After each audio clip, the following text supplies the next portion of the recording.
ఓం శుక్లాం వరధరం విష్ణుం శశివర్ణం చతుర్భుజం ప్రసన్నవదనం ధ్యాయేత్ సర్వవిఘ్నోపశాంతయే. ఓం గురుబ్రహ్మ గురుర్విష్ణుః గురుదేవో మహేశ్వరः గురు సాక్షాత్ పరబ్రహ్మ తస్మై శ్రీగురవే నమః. ఓం వ్యాసాయ విష్ణురూపాయ వ్యాసరూపాయ విష్ణవే నమో వై బ్రహ్మనిధయే వాసిష్ఠాయ నమో నమః. ఓం నారాయణం నమస్కృత్య నరం చైవ నరోత్తమం దేవీం సరస్వతీం వ్యాసం తతో జయముదీరయేతు. హరి ఓం. ప్రియ భగవద్బంధువులారా, ఆస్తిక మహాశైలారా, విష్ణు పురాణానికి మనం స్వాగతం పలుకుతూ, ఆత్మానం రథనం విద్ధి శరీరం రథమేవతు బుద్ధింతు సారథం విద్ధి మనః ప్రగ్రహమేవచ. మన ఆత్మ, మన శరీరము, మన బుద్ధి, మన మనస్సు ఇవన్నీ కూడా ఒక రథంలాగా మారితే ఆ రథాన్ని అధిరోహించినటువంటి శ్రీమన్నారాయణుడు మనకి సద్బుద్ధిని సద్గతులను కలుగుజేయుగాక అని మరొకసారి మనం స్మరణలోకి తెచ్చుకుంటూ విష్ణు పురాణం 22వ అధ్యాయంలో భగవంతుడి తాలూకా విభూతి వర్ణనము అనేటటువంటి ఘట్టం దగ్గర ఉన్నాం. శ్రీమన్నారాయణమూర్తి సృష్టి చేసేటటువంటి సమయంలో 4 విధములైనటువంటి విభూతులను ధరిస్తాడని, స్థితి చేసే సమయంలో 4 విధాలైనటువంటి విభూతుల్ని ధరిస్తాడని, అలాగే ప్రళయకాలంలో 4 విధములైనటువంటి విభూతుల్ని ధరిస్తాడని చెప్పుకునేటటువంటి పరమాద్భుతమైనటువంటి ఘట్టం. ఆ ఘట్టానికి స్వాగతం పలుకుతూ, బ్రహ్మాదక్షాదయ కాలస్థ దైవాఖిల జంతవ విభూతయో హరేరేత జగత సృష్టిహేతవ. ఈ శ్లోకం దగ్గర మనం ప్రారంభం చేసుకుంటున్నాం. ఇక్కడ బ్రహ్మ, విష్ణువు తాలూకా మొదటి విభూతి బ్రహ్మ, రెండవ విభూతి దక్షుడు, మరీచి, మున్నగు ప్రజాపతులు వారు, మూడవ విభూతి కాలము, 4వ విభూతి సర్వప్రాణులు. ఇది బ్రహ్మగా 4 విభూతులను స్వీకరించినటువంటి విష్ణువులు వారి తాలూకా సృష్టి చేసేటటువంటి సమయంలో ఇవి 4 ముఖ్యమైనటువంటి కారణాలు కలిగి ఉన్నాయి అని ఈ శ్లోకంతో అర్థమవుతున్నారు.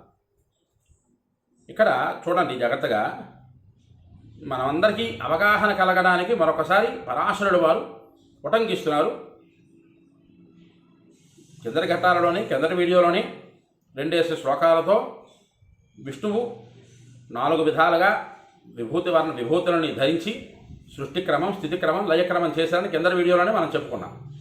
మరలా ప్రత్యేకంగా ఇక్కడ ఎందుకు చెప్తున్నారు పరాశరుడు వారు ఇక్కడ అది వచ్చే మనం ఈ ఎదర శ్లోకాలలో వస్తుంది, తెలుసుకుందాం.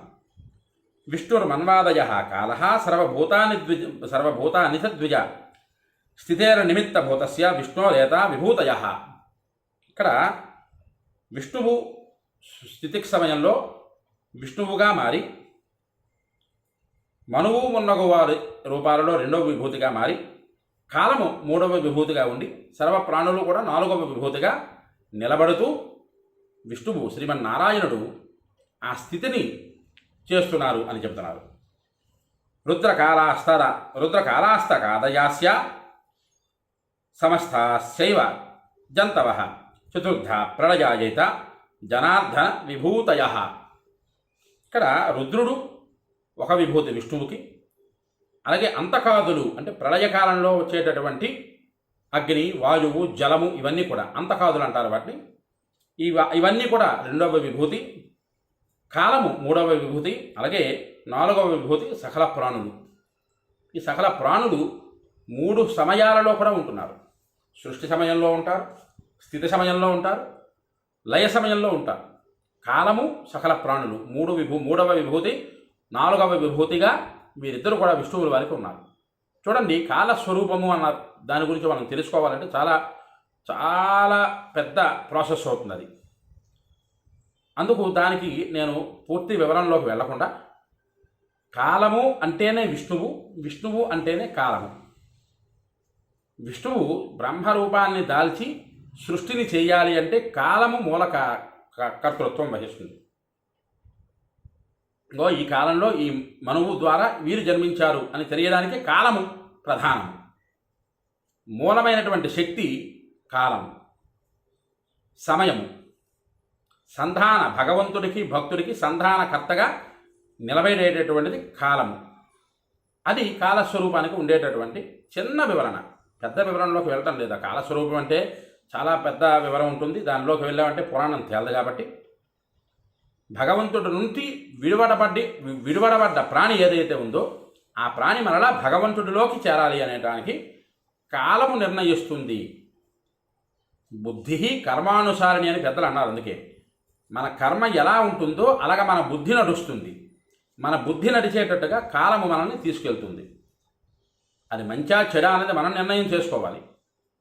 భగవంతుడి దగ్గరికి చేరాలి అంటే ధర్మార్థ కామ్య మోక్షములు అనేటటువంటి పురుషార్థములను 4 పట్టుకోవాలి.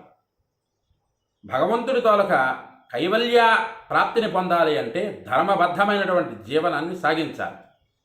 ఆ జీవనాన్ని సాగించడానికి ప్రధానమైనటువంటి మూల కారణము కాలము. ఆ కాల స్వరూప వర్ణనము చాలా విశేషంగా ఇచ్చారు. దాని గురించి ఎదరఘట్టంలో చెప్పుకుందాం. అయితే జగదాదౌ తథాధ్యే సృష్టి అప్రళయాత్ ద్విజ ధాత్ర మరీచి మిశ్రైశ్చ క్రియతే జంతుభిస్తదా. పరాశరుడు వారు మైత్రేయ మహర్షికి చెబుతూ జగత్తు ప్రారంభమైనప్పుడు మధ్యకాలంలోనూ ప్రళయకాల పర్యంతము సృష్టి అనేటటువంటిది ధాత చేత అంటే బ్రహ్మదేవుడి చేత, మరీచి మున్నగు వారి చేత, ప్రాణి చేత జరపబడుతూ ఉంటుంది, జరుగుతూ నడుస్తూ ఉంటుంది. ఇది మనం అర్థం చేసుకోవడానికి కాస్త సమయం పడుతుంది. కాలం అన్నది ఖచ్చితంగా ఉంటుంది కదండి. అది సృష్టి సమయంలోనైనా, స్థితి సమయంలోనైనా, ప్రళయకాల సమయంలోనైనా కాలము ఖచ్చితంగా నిలబడుతుంది కదండి. అలాంటప్పుడు ప్రళయకాలంలో భగవంతుడు ఎందుకు తనలోకి పుచ్చుకుంటున్నాడు ఇదంతాను అనేటటువంటి ఒక అనుమానం మనందరికీ రావచ్చు.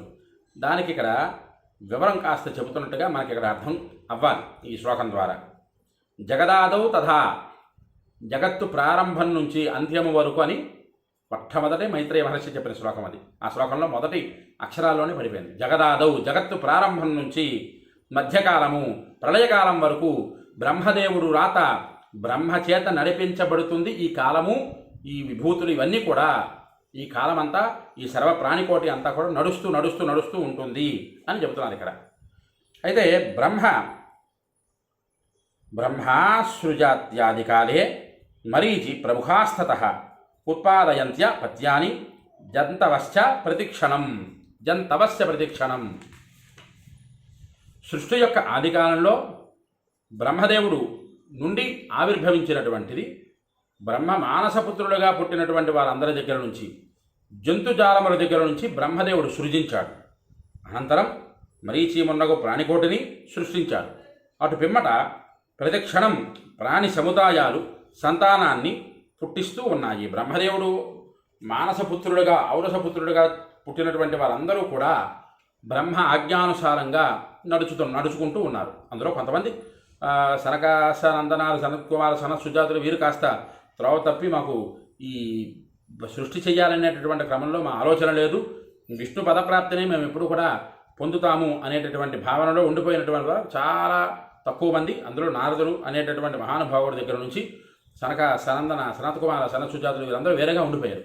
కానీ బ్రహ్మదేవుడి తాలూక మాటని శిరోధార్యం చేసుకుని నడిచేటటువంటి వారిలో దక్షుడు, మరీచి, అలాగే పృథు చక్రవర్తి దగ్గర నుంచి అందరూ కూడా ఉన్నారు. అయితే నా కాలేన వినా బ్రహ్మ సృష్టి నిష్పాదకో ద్విజ నా ప్రజాపతయ సర్వేన చైవ అఖిల జంతవ అని ఇక్కడ చెబుతున్నారు మైత్రేయ మహర్షి. కాలం యొక్క ఆధారం లేనిదే బ్రహ్మ సృష్టి చేయడానికి జరగదు. అలాగే సృష్టిని ఉత్పత్తి చేయలేరు కూడాను. ప్రజాపతులు కూడా, సర్వప్రాణులు కూడా కాలమహిమ లేనిదే సృష్టి చేయజాలలేరు అని చెప్తున్నారు. సృష్టి చేయాలి, బ్రహ్మదేవుడు అంతటి వాడికైనా సృష్టి చేయాలి అంటే కాలం అన్నది ఖచ్చితంగా ఉండి తీరాలి, కాలస్వరూపం అన్నది ఉండి తీరాలి. ఈ కాలస్వరూపం ఉన్నప్పుడే బ్రహ్మ సృష్టి చేస్తారు. బ్రహ్మ సృష్టి చేస్తేనే స్థితి జరుగుతుంది, స్థితి జరిగిన తర్వాత ప్రళయం జరుగుతుంది. ఈ మూడు జరగాలంటే కాలం ప్రధానమైనటువంటిది అని ఇక్కడ చెబుతున్నారు మైత్రేయ మహర్షి. ఏవమేవ విభాగోయం స్థిత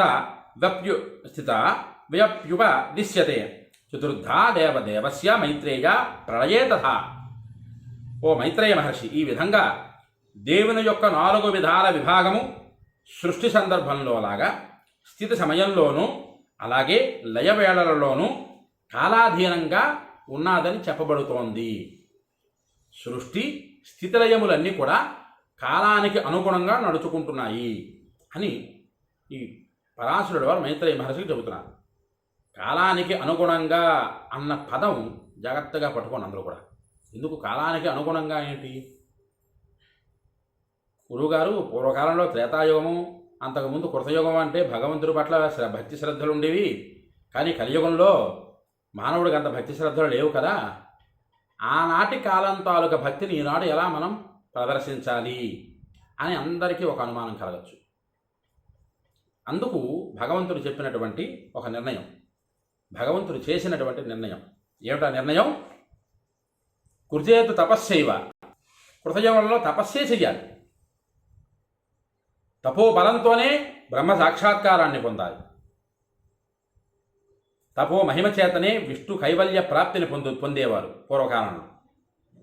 కృతయుగంలో కాలమే ప్రధానము, కాలం మారుతున్న కొలది మార్పులు ఉంటాయి అని చెప్పడానికి ఈ శ్లోకం ఒక ఆధారంగా.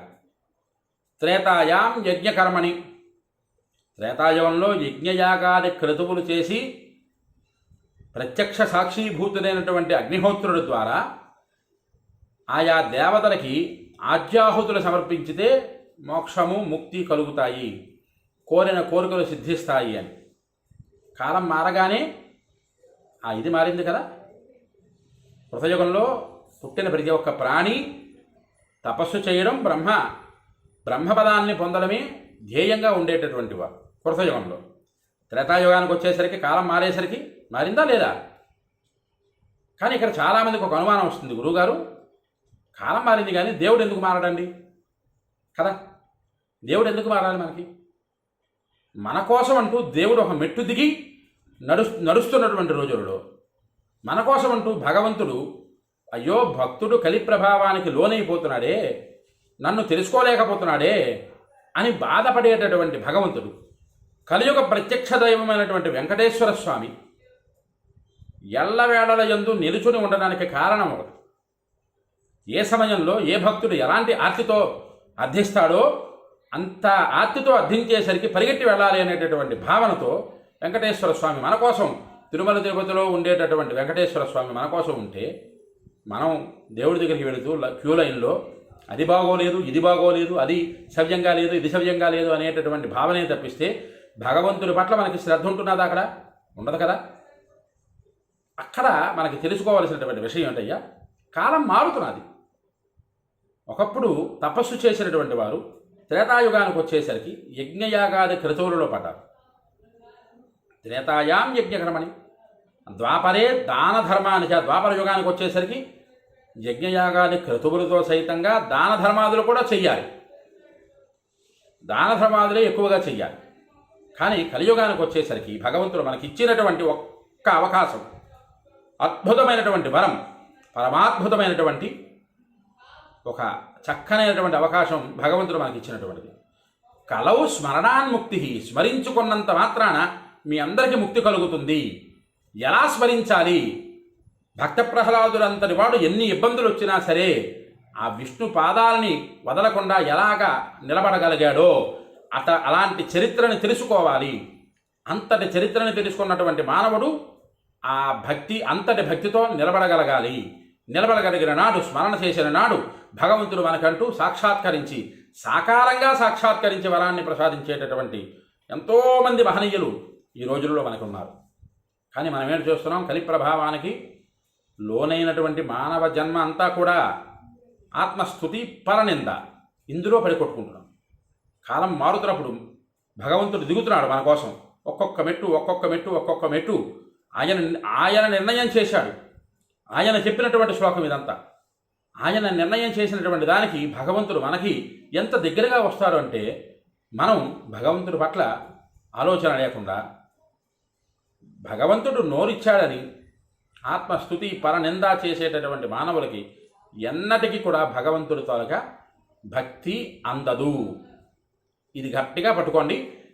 ఏదైనా సరే ఈ రోజుల్లో ఈ తప్పదండి, ఈ కాలం అండి అనేటటువంటి కాలం మీదకి తోసేసినటువంటి మనందరికీ కూడా భగవంతుడు నిర్దేశించినటువంటి ఒకే ఒక్క మార్గము, కలవు స్మరణాన్ముక్తి, స్మరించండి.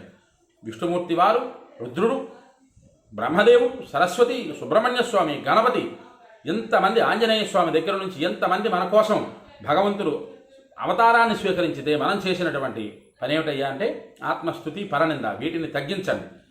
వీటిని ఎంత తగ్గించి భగవంతుడి పట్ల వీటిని ఎంత తగ్గిస్తే భగవంతుడు మనకి అంత దగ్గర అవుతాడు అన్నదే ఈ విష్ణు పురాణం తాలూకా ఈ 22వ అధ్యాయం తాలూకా విశేషమైన వర్ణనం.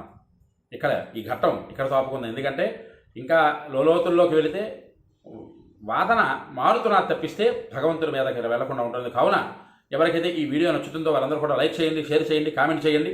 అలాగే ఈ యూట్యూబ్ ఛానల్ని సబ్స్క్రైబ్ చేసుకుని ఆదరిస్తారని, అలాగే విష్ణు పురాణాన్ని మీరు విని తరించండి, 10 మంది చేత తరింపజేయండి. హరి ఓం స్వస్తి.